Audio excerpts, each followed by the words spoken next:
ప్రేమని పంచుకొని ఉల్లాసంగా గడపటానికి అన్నింటికంటే మంచి సమయం ఏది అని. అప్పుడు మహాదేవుడు నవ్వేశారు.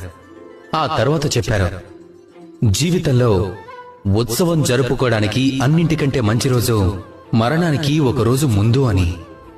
ప్రేమ పంచుకోవడానికి అన్నిటికంటే మంచి సమయం మరణానికి ఒక్క క్షణం ముందు. జీవితాన్ని ఉల్లాసంగా గడపడానికి అన్నింటికంటే మంచి గడియ మరణం కంటే ఒక్క గడియ ముందు అన్నారు.